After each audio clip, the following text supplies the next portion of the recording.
Okay, so I'll go in. There. No, that's Nancy. Oh, hi, Elaine, Nancy. You're muted. Okay. Now you can hear me. Hello. Okay, we're in.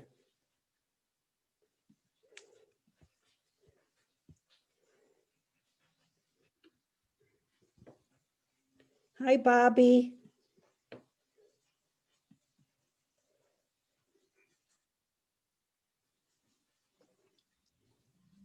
Hi, Susan. Hi.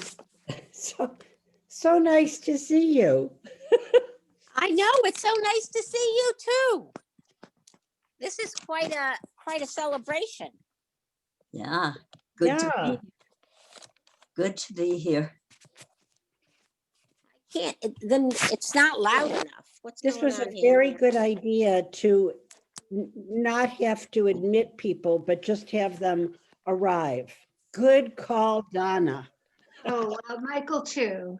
And Michael, yes, I couldn't even hit the button fast enough. Right, too many people and all joining at once. Yes. Who's here? Wow, Hi. Anne. Hi, Anne. Is anybody finding it's not loud enough? Turn it louder in your computer. Do you have your volume all the way up? Bobby. No, it's on the loudest it can be. Well, our volume is up to as high as it can be. Right. Hold on, I'm gonna try something else. Where's my? Oh, I'm David. coming right back. Professor Gutman is on. Professor Gutman, Professor Baltimore. Baltimore. Hey, how are you? Hi, David. Good to see you. Are you in Africa, Montana, California? California. Okay. Professor We've Greenwald. been here. is on. We've been here a long time.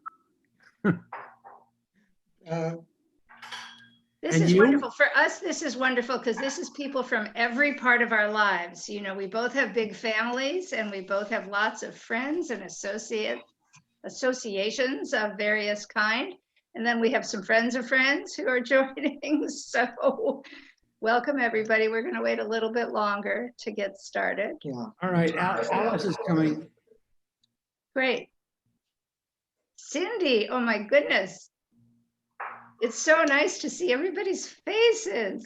Hey, Mike and Donna, I'm so sick of Zooming. I'm not showing my face, but I just want, I'm here. Lenny's on, can't do this, but I'm doing it. I saw you for a minute, Margaret, then you turned off your video. Yeah, but and I'm gonna turn off my voice now. I just wanted to say hi. Hi, there's Hi, Bean. hi. Yeah, we'll remind everybody to mute later on. There's Oh, boy. Professor Hi, Greenwald Lillian. and Mickey. There's I Bean. don't know. For some reason, I cannot hear. Oh, that's the second person who has said No, that. that was- Oh, that was Bobby That's also. Bobby. Yeah. Bobby, I don't know what the problem is. So we have people right now from as close as literally next door to California. I don't think, Dan, you're still here. You're not in China, right? You're muted. Hmm. David and Alice are in California. Well, there's Alice. We are. With our Cindy's in leopard. Philadelphia. Lillian and Jeff are in New York. We have our friends from Lewis. Hi, Mary, cousin Mary. Cousin Mary, are you in Arizona. Arizona? Yep. Ooh. This is almost as good as an in-person party. And you don't even have to clean your house. Right. No. You don't even have to wear shoes. Yeah, and you don't have to cook for anybody. Some of us brushed our teeth, practicing good dental hygiene. Wow, look at this one. So, as I said, this is so wonderful for us because it's friends from everywhere. And family. It's so nice to see you all. And maybe we'll redo this in person whenever, after the pandemic. That would be nice, but I don't think we would get people free. Here we have Highland Park, Illinois. Bernie and Yvonne joined. And my friend from college, Victor Rubin, Jane and her brother, 2 dole carts, one here in Washington and one in New York. A lot of Greenwald relatives. Hey, Roberta Baskin, greetings. Great to see you and hear more about why I should limit my salt. Yes. Uh-huh. You're a glutton for punishment, Roberta. This is the second one of these you've done. This Jeannie, we have a niece. We have our first niece here. Yeah. Well, hold on, let me try. We have Patrick and Barbara from Wisconsin. Hello. Why we're staying. Trinkles of one variety or another. Yeah. Hi, Mitch. Is Mitchell on? Yes, Oh, there's a whole other screen here I hadn't looked at you've yet. got 2 whole screens. Yeah, Oh, we could power just, is wow. Screen.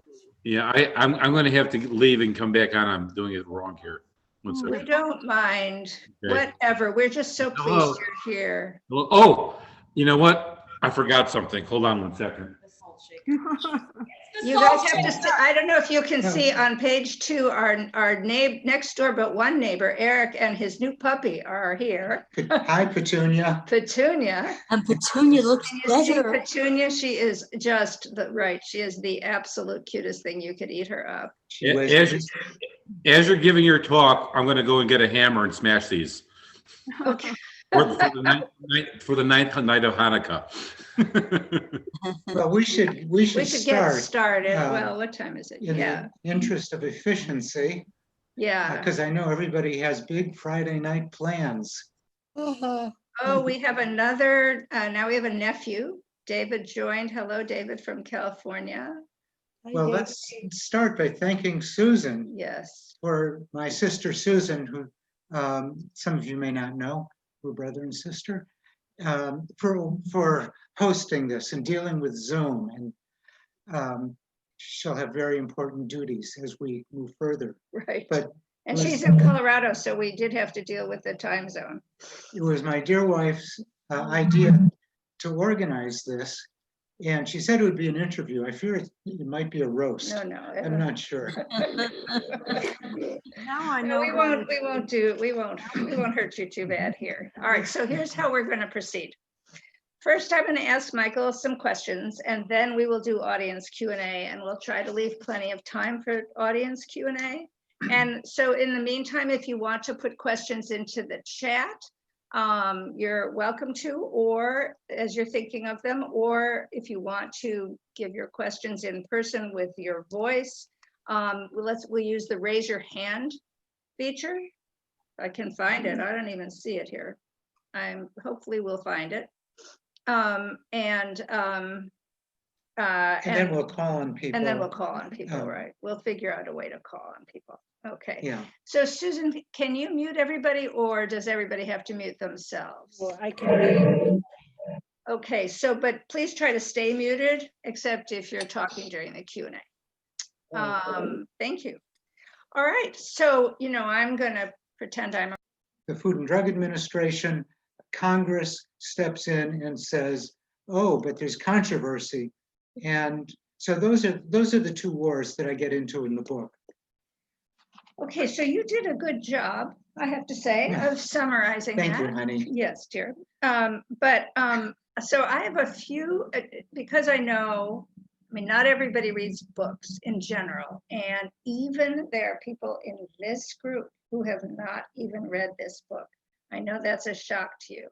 So I'm going to try to make it easy on people and, fill out the summary, give a kind of give cliff notes of the Sure. book. Okay. And you've given it's pretty good cliff notes of the science war part of it. The one thing you didn't say that the book does say is that those scientists that disagree with the general consensus, they're wrong. And their research is flawed. So you don't need to read the whole science chapter. That's the conclusion. As for the politics and policy, what's so See, funny about that? My resident science maven That's here. right. That's right. That's exactly right. I took a science course once somewhere. Some other important things that people don't necessarily know that are in the book are that 25%, I'm sorry. You okay? That 75% of the sodium that people consume comes from what food manufacturers and restaurants put in their products. It is not from the salt shaker in your kitchen. So reducing sodium is actually amenable to public health action, which is, why there are these policy wars. And however, I guess I should say not and, but apart from the 30-year-old nutrition facts label, thank you to CSPI, the US government has done essentially squat to reduce sodium, despite you're having petitioned and prodded and begged and sued them over the last 40 years. So those were, I think now you've got the basics of the book. Well, let's put something in context. The official recommendation is to consume no more than 2,300 milligrams of sodium per day, 2,300. The average American is consuming 50% more, 3,400. So we need to cut down from, say, 3,400 to 2,300. It's not getting rid of all the salt. I don't avoid all salt. You can't avoid all salt. But people can make an effort to reduce their sodium by 30%, 50%. And that would be fabulous if everybody could do it. But it is so hard. You have to constantly read labels, watch what you're eating at restaurants. And action by the Food and Drug Administration would make it a hell of a lot easier. Michael, you are straying from the script. You're gonna I kick don't me know off? who told him that he could just do that. We had a plan. Okay, before we get into what people can do themselves, let's just talk a little bit more, some more general questions about the book. When you did the research for it, was there anything about it that surprised you? Did you, learn anything you didn't know? Well, I guess a few things were very interesting. One is there's evidence from all different kinds of science, clinical studies, ethnographic studies, looking at the most interesting ones, look at isolated tribes in South America, Africa, New Guinea, who consume only 100 to 200 milligrams of sodium per day, way below the recommended amount, but that was interesting. And people who ate a normal Paleolithic diet 5,000, 10,000 years ago, they were consuming about 1/3 as much as we consume now. So historically, we consumed much less. We evolved in a much lower sodium environment. It was rare that people could get their hands on sodium. So that was interesting. Then there's a famous researcher, one of in the 1930s and 40s, Walter Kempner at Duke University. He developed basically a salt-free diet, almost salt-free. It's called the rice diet, where there was a lot of rice, fruit, maybe a little bit of meat. And when he put his patients on his diet, their blood pressure in many cases plummeted. Unfortunately, it was an extremely tasteless diet. And he admitted in court, because he was sued, that he had to beat some of his patients to get them to stick to the diet. Fortunately, people without hypertension don't need to have that austere of a diet. And I should add that he was doing that research around the time that Franklin Delano Roosevelt had a blood pressure of over 300 over 150 or so. Just, through the roof. Normal is under 120 over 80. And if Roosevelt's doctors had known about Dr. Kempner's research, they might have prolonged Roosevelt's life. Well, while we're talking about things that are a little shocking, readers of Nutrition Action have always loved its food porn column because the foods that it lampoons are so shockingly junky. And in this department, Salt Wars does not disappoint. You have some really good examples of salt bombs that you found. So tell us about those. Salt bombs, BOMBS. I just happen to have a few here. You go to a grocery store, you can find things like Campbell's chili with beans chunky soup. This is a one portion, 1,540 milligrams. Compare that to the recommendation of 2,300 milligrams A day. a day. Or a can of Campbell's chicken noodle soup, 2,120 milligrams of sodium. And we did a survey and found that among the people who ate Campbell's chicken noodle soup, half of them ate the whole can, even though it's not an efficient serving. But the real salt bombs are at restaurants, partly because the portions are so huge, partly because the chefs don't give a hoot about sodium. They probably never heard of it. So remember, compare these numbers to the recommended 2,300 milligrams.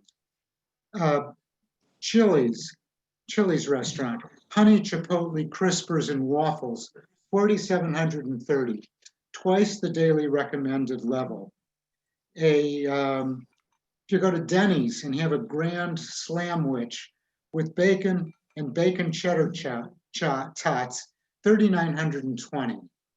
And the overall winner or loser, if you want to look at it that way, Chili's has a meal called the Ultimate Smokehouse Combo, where you can get a bacon barbecue chicken, honey chipotle crispers with ranch dressing, and dry rubbed ribs, 8,050 milligrams, more than 3 days worth.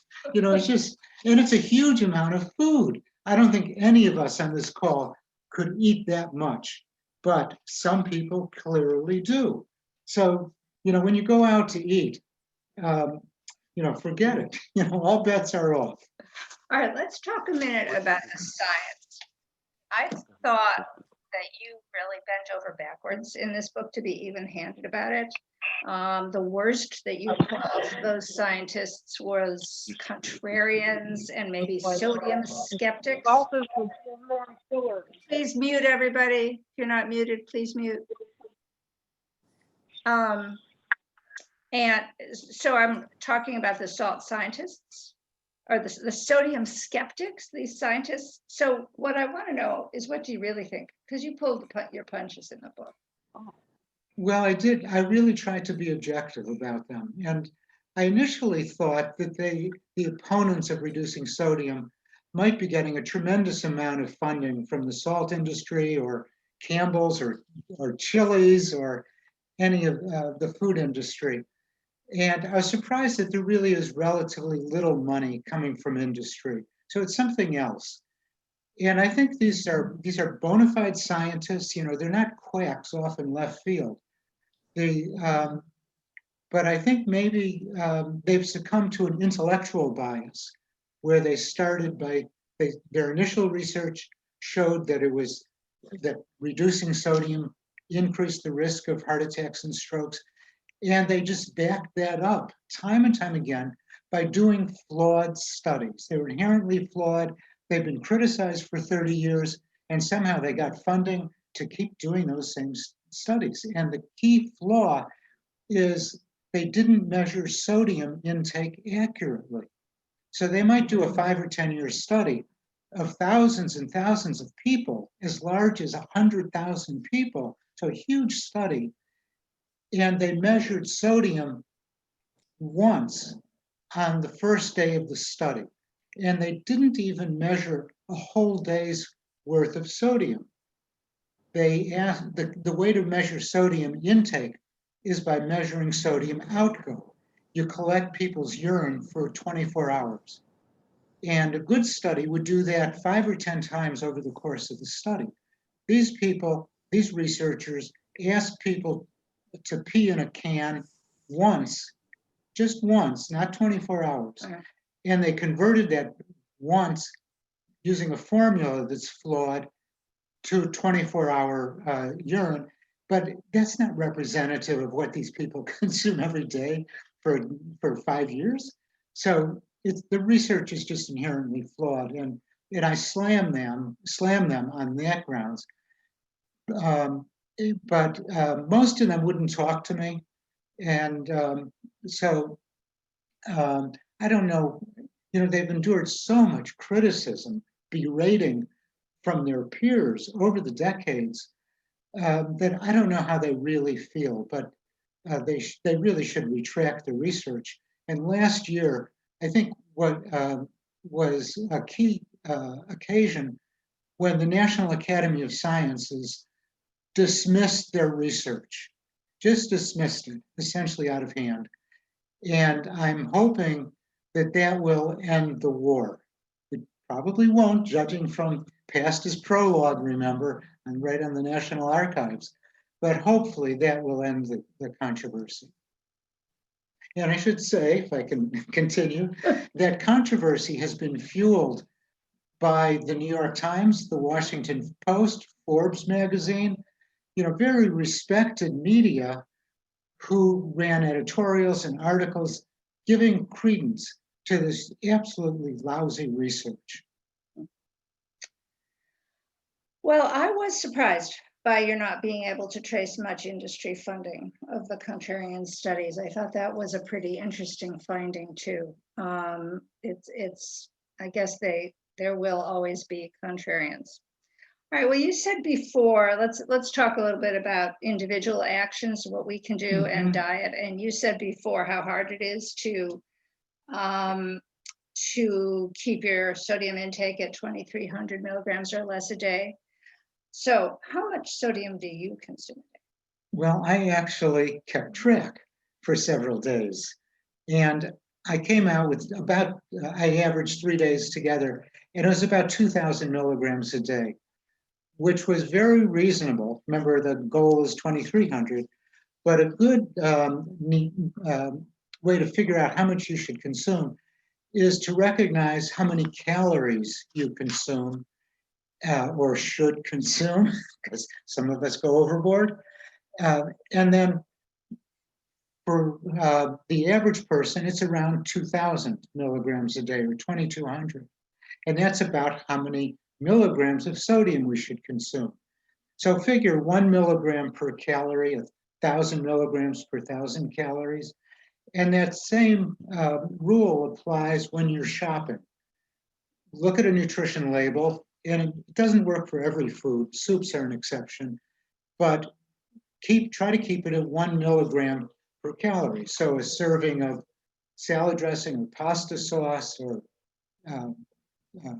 hot dogs, you name it, aim for 1 milligram per calorie or less.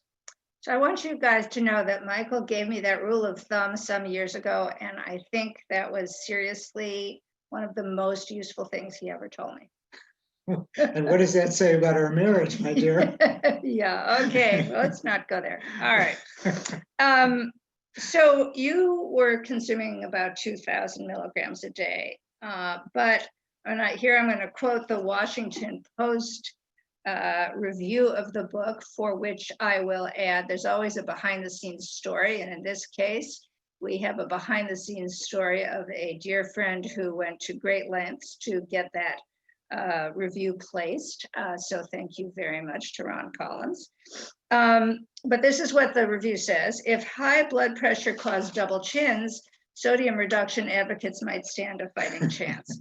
Right, but there's no obvious, it's a silent killer, as they say. So how do you motivate yourself to keep it low? And do you have any motivational tips for the rest of us? Well, my motivation is intellectual. I understand the science. I've been working on nutrition for almost 50 years. Not everybody has that. And some dedicated people, maybe some people who've been given a lecture by their cardiologist, can lower their sodium intake.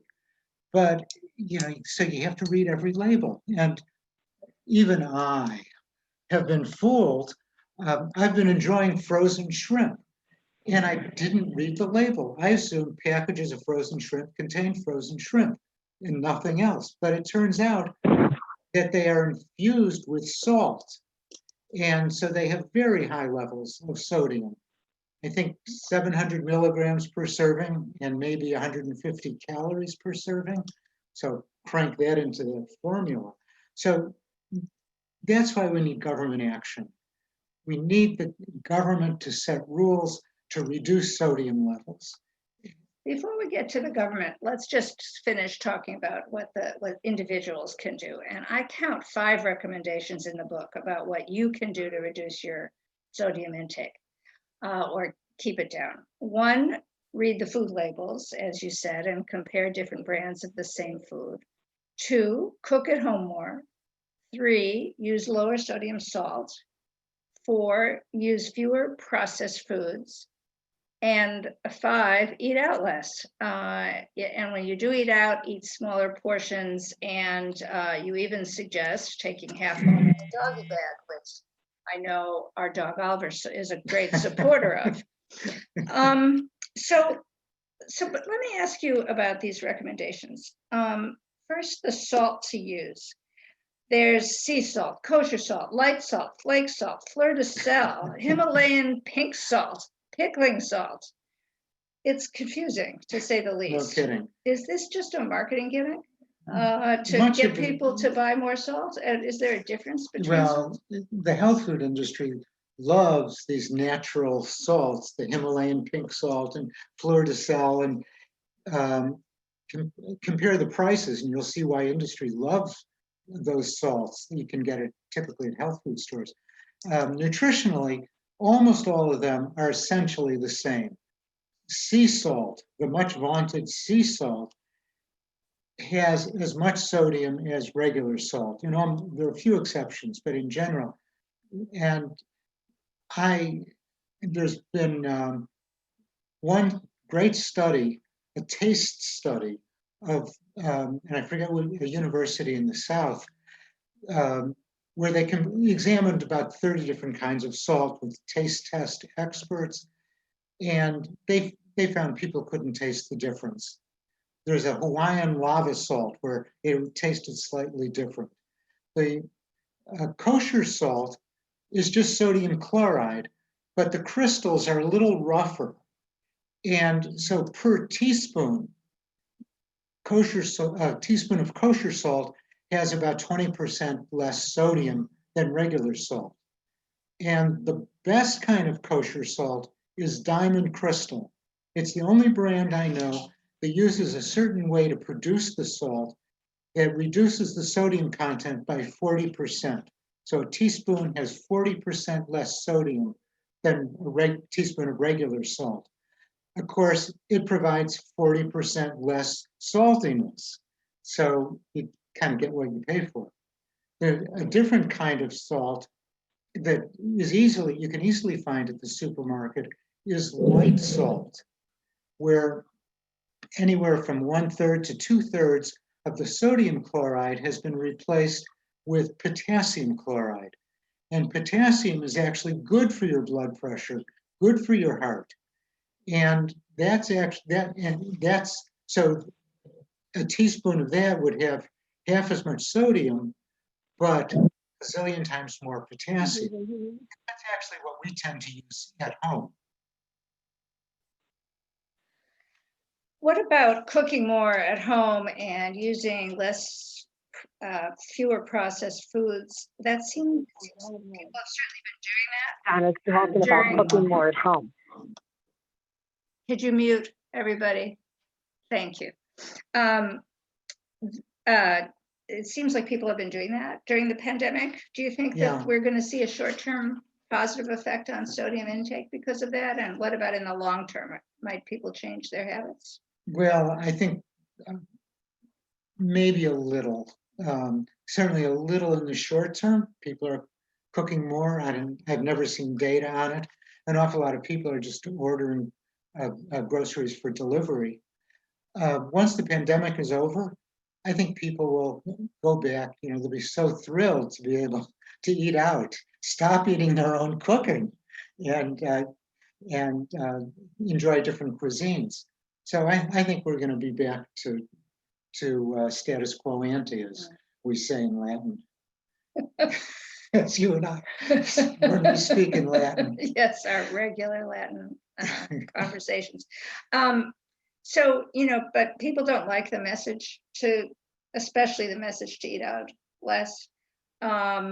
Is it fair really to ask people to do that? And isn't it a better answer to say, to focus on demands for industry change in restaurants and the food industry? Well, I think we need to do both things, because even if the Food and Drug Administration came out like a tiger and said, we're going to do something about sodium and we're going to have an impact, their draft plan extends over 10 years.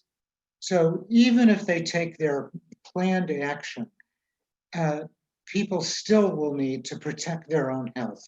We shouldn't wait for the FDA to do anything.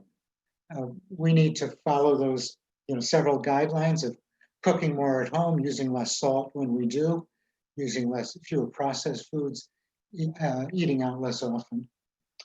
So tell us about what food manufacturers and restaurants should do and what the government should make them do or try to make them do, and what the FDA is proposing. Well, the government has said for decades, let me go back, the push for policy action in Washington started 51 years ago at the 1969 White House Conference on Food and Nutrition. I'm sure many of you remember that. And they said the food industry should lower sodium levels. And then over the decades, the FDA's own advisory committee said salt is not generally recognized as safe, and the FDA could set limits. And whenever there's some push for limits, the FDA said, oh, we'll try things voluntarily. And then funny enough, nothing happens. So what was your question? Well, my question was, what should industry do and what should Well, government do to tell industry to do it? Well, most companies could clearly lower sodium, and you see that for yourself. Go to the store, compare soups, pasta sauces, salad dressings, and you'll see wide ranges of sodium. Some companies have been able to hold down sodium, others say the hell with it. I talked to ConAgra a number of years ago. They make, among other things, Chef Boyardee products. And when they reviewed their product line, they discovered they were using so much salt that they could lower sodium significantly without any effect on taste. And I'm sure many other companies could do that. Companies could add, so the Department of Agriculture's requirement for chicken noodle soup is that it have at least 2% chicken. So the other 98% needs some salt for taste. If they added, God forbid, 5% chicken and some vegetables, they wouldn't need as much salt. So industry could fiddle with their recipes and dramatically reduce sodium. And the latest thing, and believe it or not, it actually happened today, where the Food and Drug Administration gave industry permission to call potassium chloride, remember I mentioned that with light salt, the industry could call it potassium salt. And that sounds much less like a chemical, even though it's the same chemical. But there's been a push for clean labels, and companies didn't want to add an unfamiliar chemical name. So this action might help them. That's great. And the way Campbell's reduced the sodium content of its tomato soup down to 480 milligrams from 800 or so is by using potassium chloride in place of some of the sodium chloride. So tell us more about the FDA and what it's thinking about. Well, after 2010, the National Academy of Sciences said, look, FDA, you simply haven't dealt with this over the last 20 or 30 years. And you need to because excess sodium in the diet is causing as many as 100,000 premature deaths a year. You know, that's a pandemic of its own, up to 100,000 a year. The health economists have estimated that the cost of healthcare is increased by about $20 billion per year because of excess sodium levels. And the Department of Health and Human Services did a study that isn't final. It probably will never be finalized. It was published, it was not published, it came out about 7 years ago, that concluded that, I mentioned lives and healthcare costs, but what about the value of human life?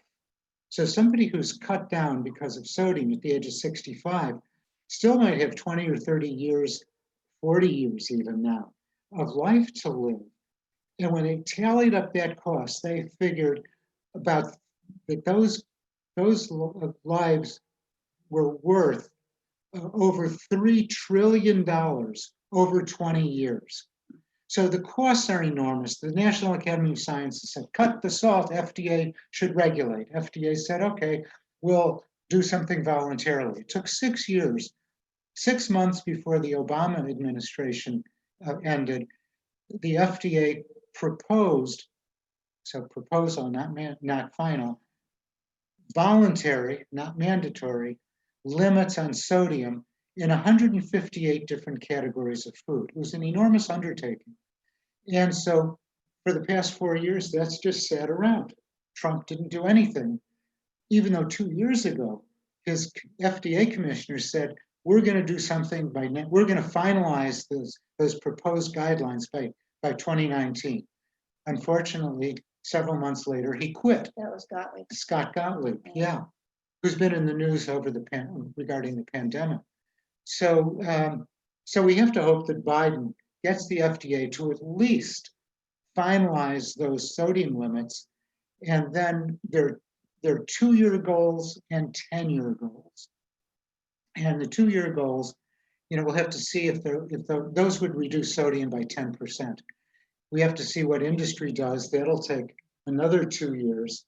And if industry has done very little, if sodium intake doesn't go down, then we need to push much harder for mandatory restrictions.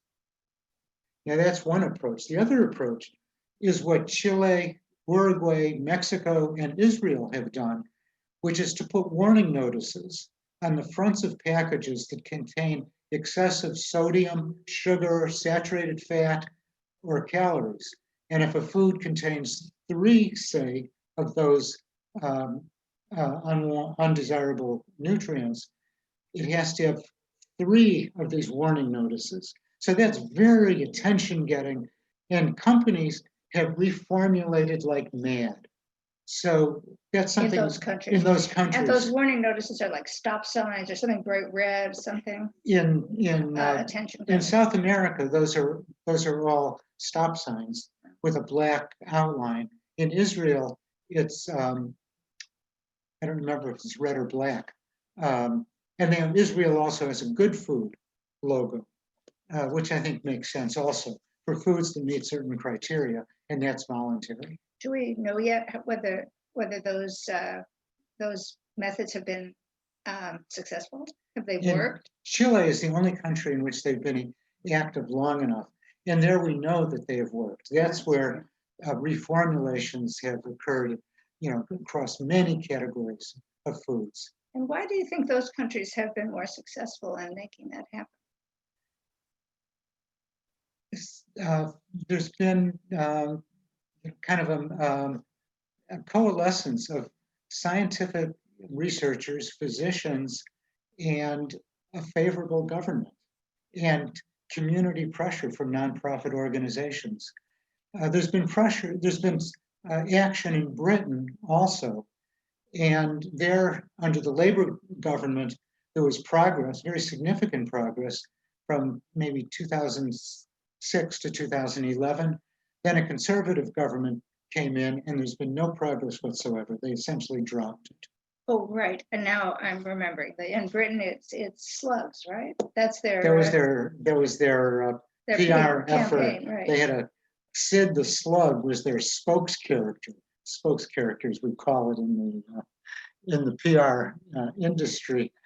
And Sid, with slugs, they hate salt, it kills them.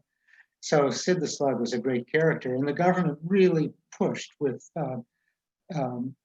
both the kind of public service messages and occasional press conferences where they criticized particular products. And boy, did that get industry's attention. Really?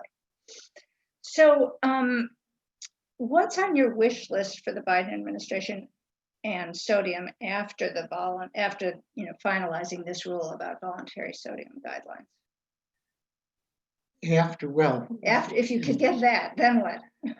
Well, one thing is an acceleration of the reduction. So it won't take 10 years. It's crazy. I think we're a long way from getting stop signs on unhealthy foods, and the industry would attack that as a violation of commercial free speech, which is something that's developed over the last 30 or 40 years. So, and then another thing would be to reverse the Trump administration's effort or success in, as they said, make school lunches great again. That's from the Secretary of Agriculture. And one of the things that USDA did was to get rid of the restrictions on sodium in school lunches. Those were phasing in. Obama did that in 2012. And the first restriction came in 2016, and the next one is supposed to occur 3 years later. That was delayed for something like 5 years, and the third stage was gotten rid of entirely. So USDA is going to try to so we went to court. We got the court to stop the department's elimination of those reductions. But the Trump administration is going to try to reinstitute the elimination within the next month. So we have to see what happens. So, but we're going to tell Biden, you want to save 100,000 lives year in and year out, not just during a 1-year pandemic, but we've been enduring this terrible harm for literally decades. Restrict sodium. And in the meantime, us consumers have to do it on our own. Cook more at home using unprocessed foods, eat out less, use light salt, easier said than done, I must say. Well, I have become a total proponent of light salt, I have to say. Now, I may use more of it than because you need a little more for the taste, but I've been trying not to. All right, so final question, and then we'll go to Q&As, which is, you've been doing this for a long time. People know on this call generally know how long CSPI's first petition filed with the FDA on sodium was in 1978. That's right. Yet so little has changed. I mean, don't you ever feel like you've spent 50 years tilting at windmills? We all know what an optimist you are, right? We all know that about you. So, how do you manage to remain optimistic? Take us out on a high note here. Well, we look for small victories. So, getting nutrition labels was a huge step. And those labels are a huge benefit for so many people. When we sue the government, file petitions, we generate some attention. And some companies have lowered sodium in their foods, and I really should give them credit. Sodium consumption has stayed about the same for at least 30 years. So that looks like no progress. But that reflects a balancing of two things. One is many companies have reduced sodium in their foods. Meanwhile, Americans are eating about 10% more food. And so those things they cancel each other out. So maybe we made some progress on the sodium levels in foods, but not getting people to reduce calories.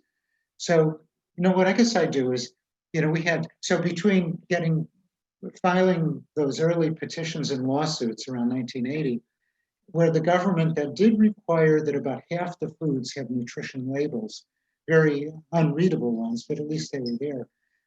We had to see what the food industry did. So we had to give them years. So I went on to other things and we pushed for nutrition labels. So, it's kind of trying to come up with different strategies, different efforts, educating the public. We got funding for the National Academy to do the 2010 study, so that seemed like a victory. And when they came out, so that, we get these little positive feedbacks every 5 or 10 years. That's all it takes, huh? All right, do you want to take questions from the chat, or do you want to see if people, to raise your hands? I am grateful to our friend, my friend Jody Bliss Monteleone, my friend from middle school, who told everybody you can go into the participants screen down at the bottom, and there's a place there that you can raise your hand.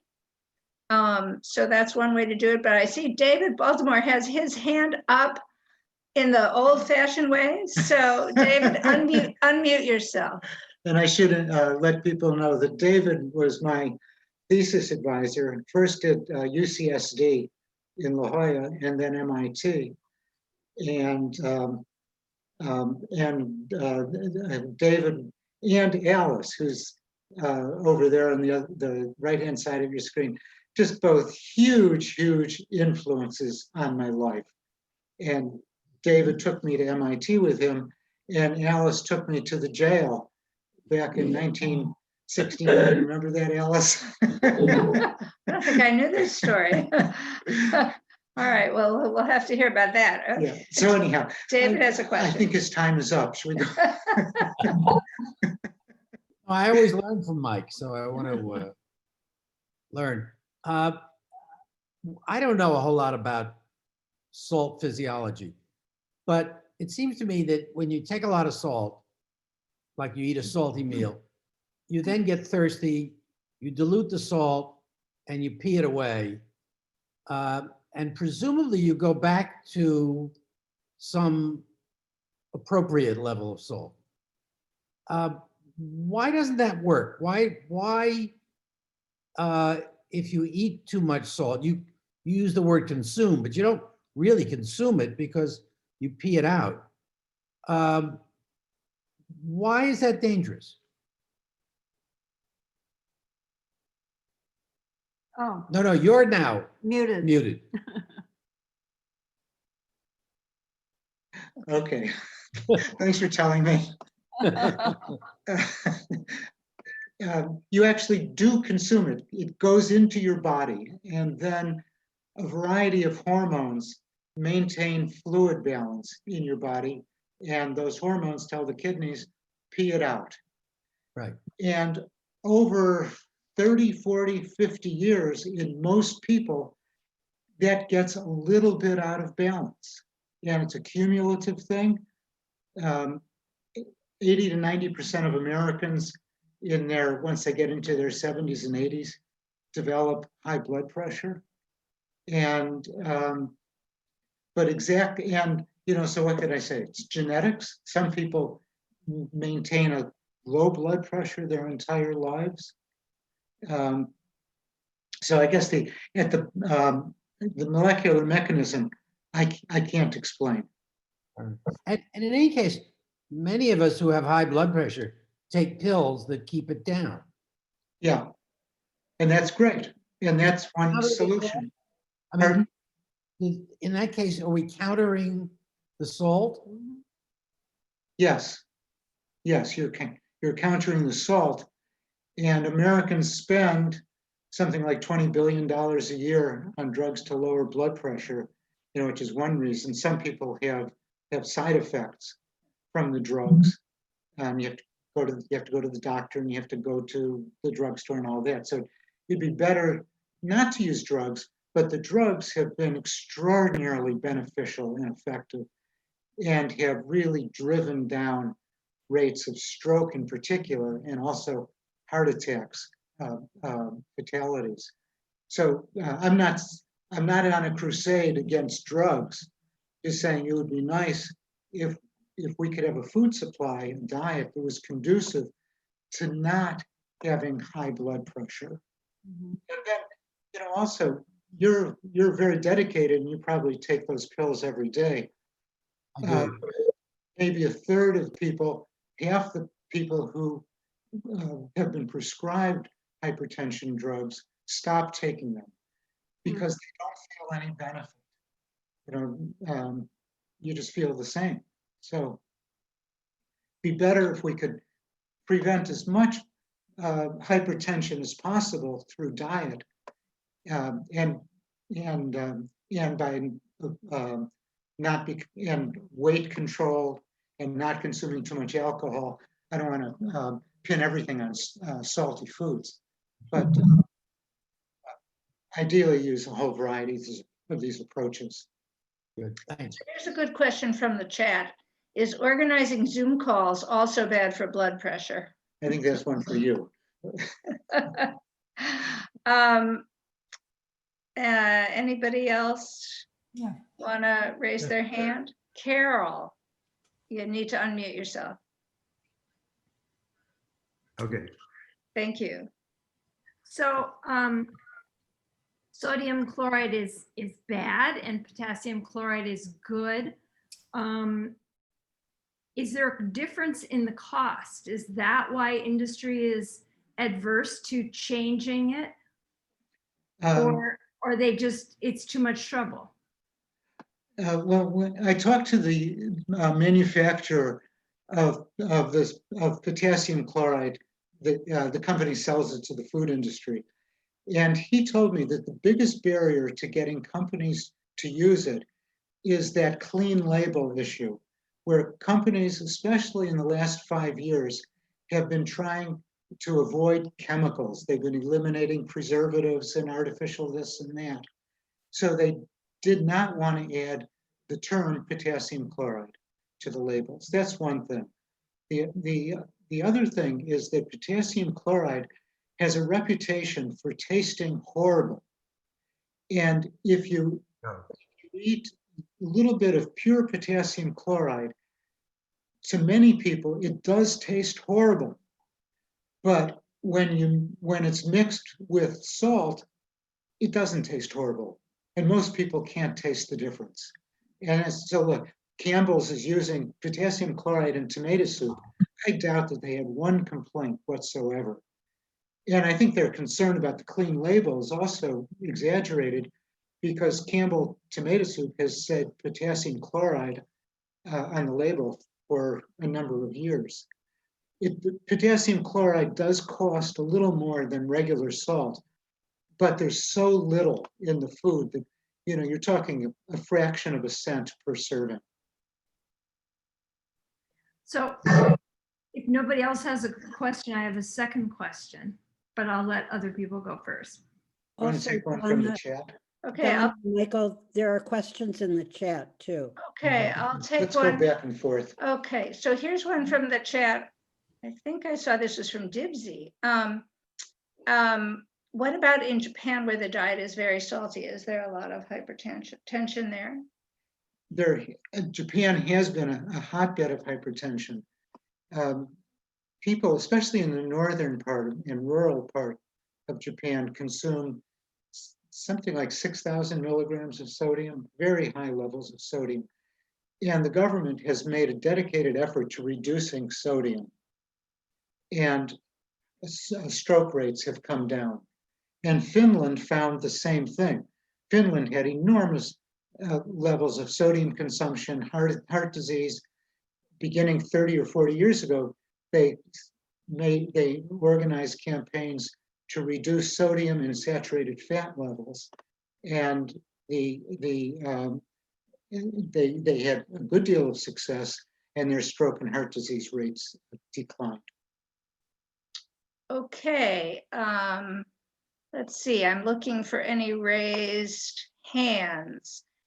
Hey, Dibsy, she's waving. Is this a raised hand? Yes, okay, do you have a question? Unmute yourself. Well, first of all, hi, this is wonderful to see you. And of course, Phyllis is shining on this now, being never put salt in anything. And I would Phyllis, say, you know, I've traveled a lot in Japan, and there are aisles in Japanese grocery stores of salt. You know, they have salt to a way you can't believe.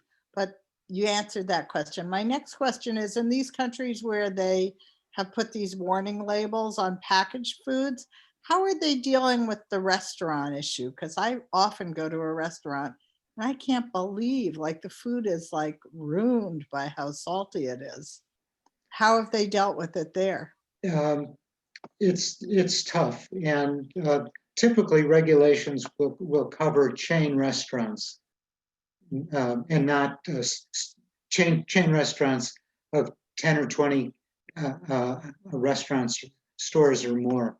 So, you know, with individual chefs, it's impossible. New York and Philadelphia are the only two cities in the country that require warning notices on menus for foods that have more than a whole day's worth of sodium. So it's a pretty high threshold. You know, you could pour in a lot of salt before you have to put on a warning. Those only apply to chains of, I think, 20 or more stores. So the restaurant world is a tough one. Ron asks in the chat, what about low-income families? What is being done on that front, and what else needs to be done both in and out of government? Well, it's really cleaning up the food supply. So when they go to grocery stores, and in some food deserts, they only have junk food stores, dollar stores, convenience stores, carryouts, the Chinese carryouts where the foods are so high in sodium. We got to do something about that, and to help everybody. But it's you know, it's a very challenging prospect. I should say, to Dipsy's question, divide the world into more technologically advanced countries like us, Sweden, and so on, and low and middle income countries. And in low and middle income countries, very little of the salt comes from restaurants and processed foods. People are too poor to go to restaurants. And so people cook most of their foods from scratch at home using a lot of salt. China has been exploring subsidizing the sale of light salt, table salt mixed with potassium chloride, to try to keep the price of that salt the same as regular salt. And so that would be a huge advance in countries where people don't buy processed foods, don't eat out. Okay, any more hands up? There are a couple of hands. Bob Noodleman, do you want to unmute? Oh, you're muted. You're muted, Bob. Okay, I just wanted to say hello because I haven't seen you in so Hi, Bob. long. You know? This is Michael's first cousin, one of Michael's first cousins who's on this call. A little bit of a resemblance there. Yeah, but I just want to say hello. I was just wondering if he remembers his dad used to live on tomato soup, you know. And the other thing was Grandpa. Remember, Grandpa used to unscrew the top of the salt shaker and just pour it in. It was like unbelievable. It was really funny. That's my heritage, huh? Yeah, it is. Yeah, I was just wondering, we can't eat lox anymore or smoked fish or anything like that, right? That's exactly right. And I hope you didn't copy our grandfather's No, actually example. not. I never really. I try not to use the salt shaker. But I was wondering, was there anything in the book about Morton Salt and those companies to actually make the salt, or? Yeah, but they were. Morton and Cargill are the two biggest U.S. manufacturers, and they had a trade association called the Salt Institute. And Stephen Colbert said to the president of the Salt Institute, "Oh, you're like the Salk Institute, aren't you? Except you cure hams and they cure polio." So the Salt Institute was a very outspoken opponent of reducing sodium levels. And they had a small staff in Washington that would go on tirades and just very outspoken, lobbying Congress, lobbying the administration not to do anything on salt other than not worry about it. And then amazingly, the salt, about a year ago, the Salt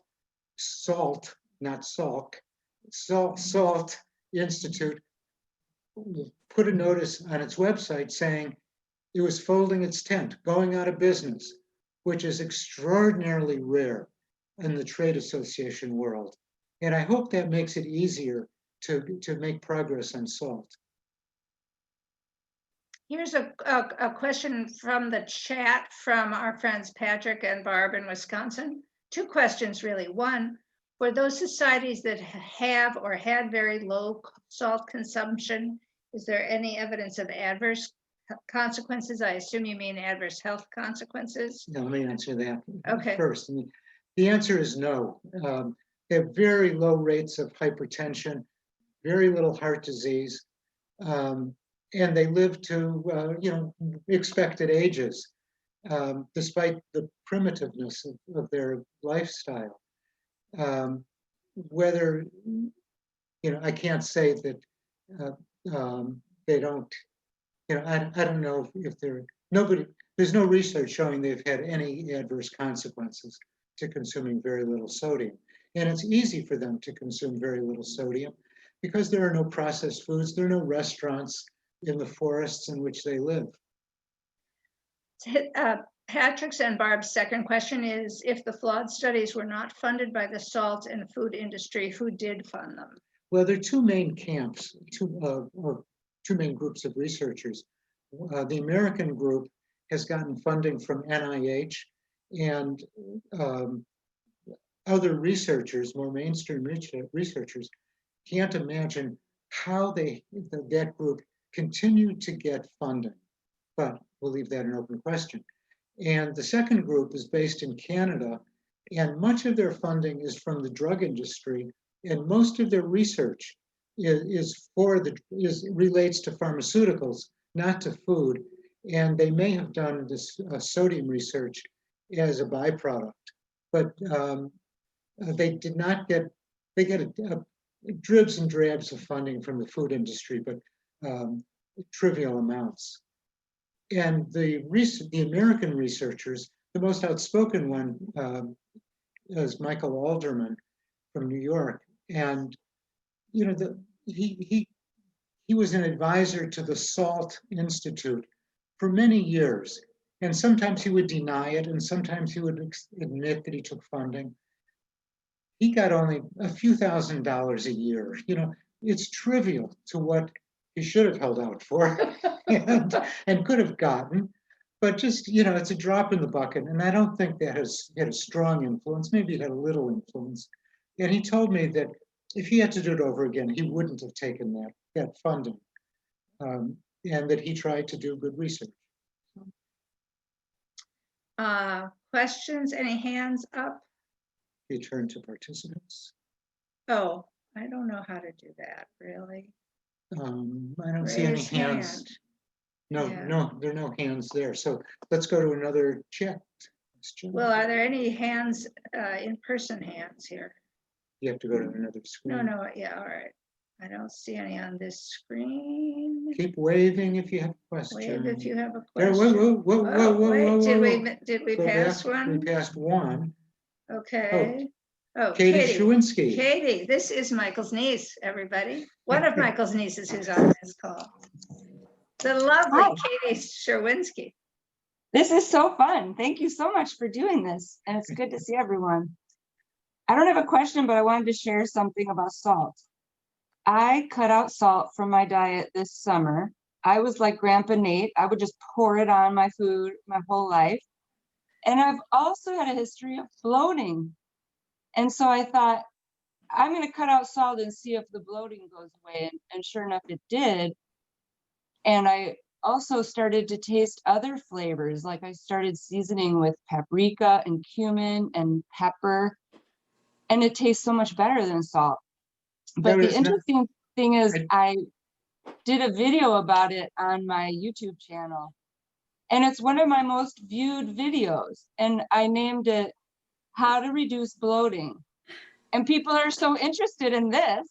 So Yeah. I think maybe the key to getting the government to do something and get people behind it is no one's motivated by having a healthy heart or low blood pressure. But you could get 50% of the population, women, on board if it was something that would reduce bloating. Yeah, you're absolutely right, Katie. And, so when Donna, that Washington Post review talked about double chins, bloating is something comparable.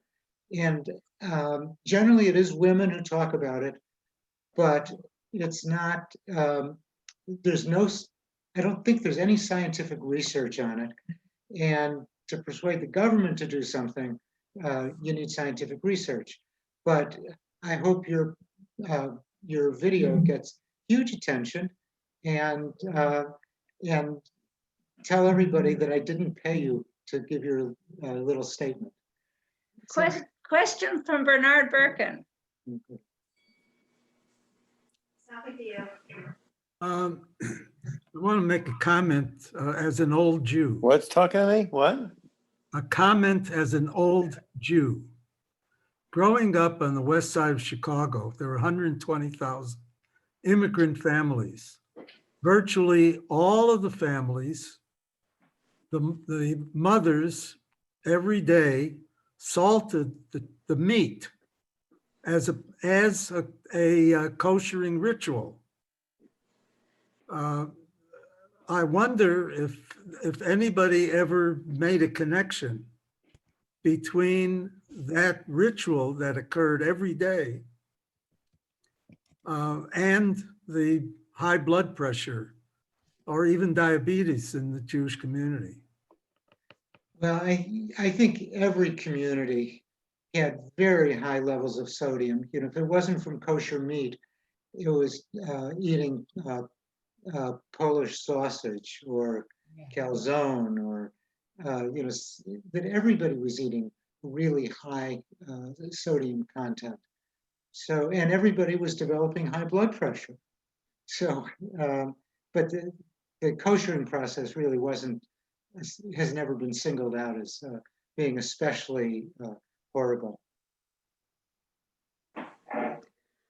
I'm gonna take one from the chat. Sure, take one. What happened to that? I wanted Natalie, our friend Natalie here in Washington, points out, continues the conversation about Asian diets and says that studies have shown that Asians live longer due to greater consumption of soy products. But on the other hand, there's MSG and obviously sodium and soy sauce. So how do you see these two different practices have an impact, and how do they relate to one another? Once you go to other cultures, it gets complicated because people have such different lifestyles. So in Japan, people eat a diet very low in saturated fat.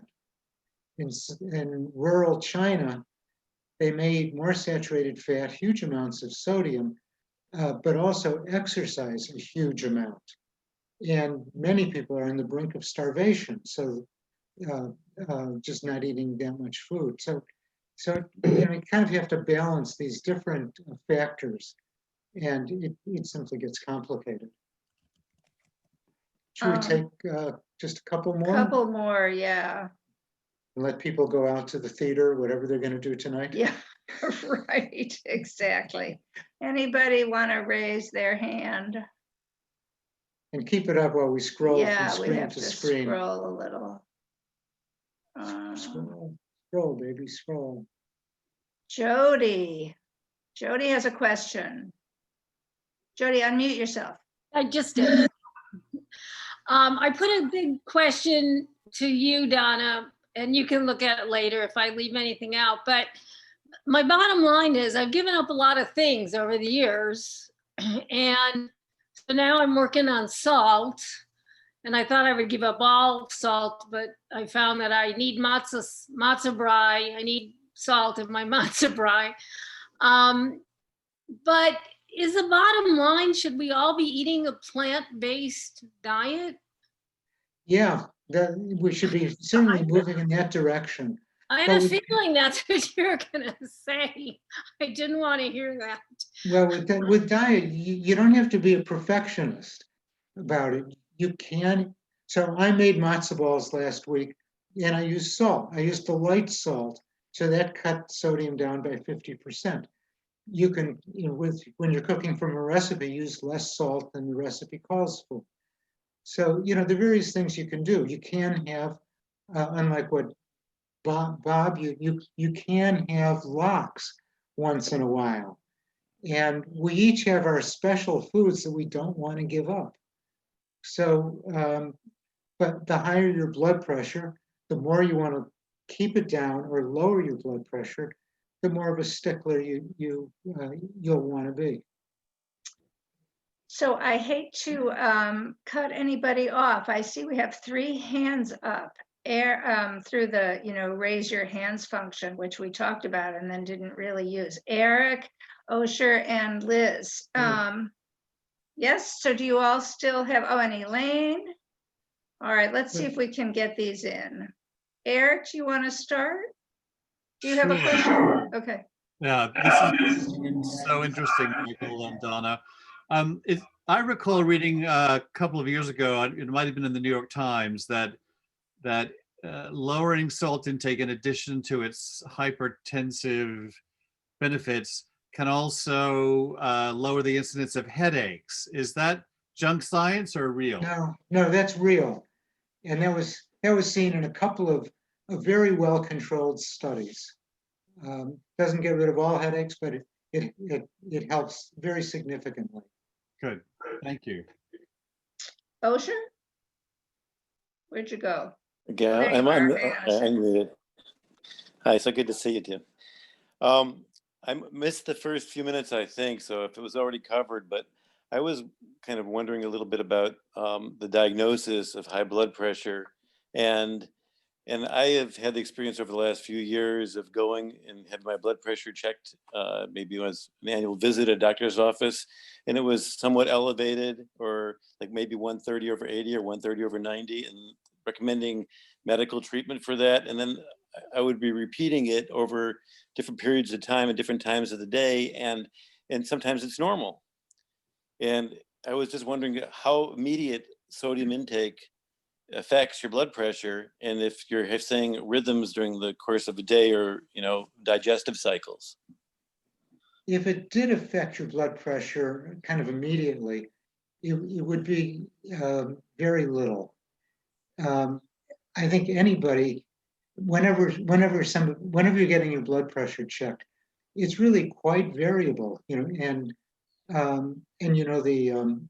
the white coat syndrome, that when you go to a doctor's office, your blood pressure will be often higher than it is at home. These doctors know all about that, huh? And if you check your blood pressure at 11 o'clock and 11:30, it just may be a random difference. So you really have to average your blood pressure over several times or several days. So it's not a stable parameter. Okay, all right. I think next was Liz Brader. Liz, do you still have a question?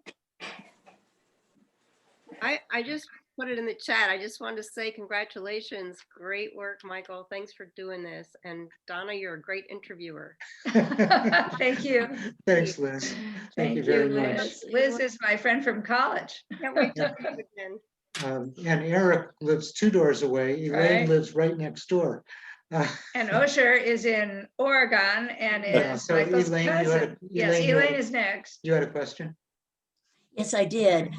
Actually, I don't have a question, and I blame having your book and having gone through most of it for that. It answers my questions, and I wanted to congratulate you on the clarity and usefulness of the charts and graphs in the book.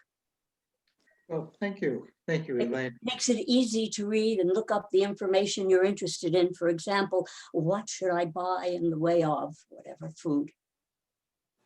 Yeah, obviously, we don't list every food in the book, but No. The general principles really apply. Yeah, useful. Thank you.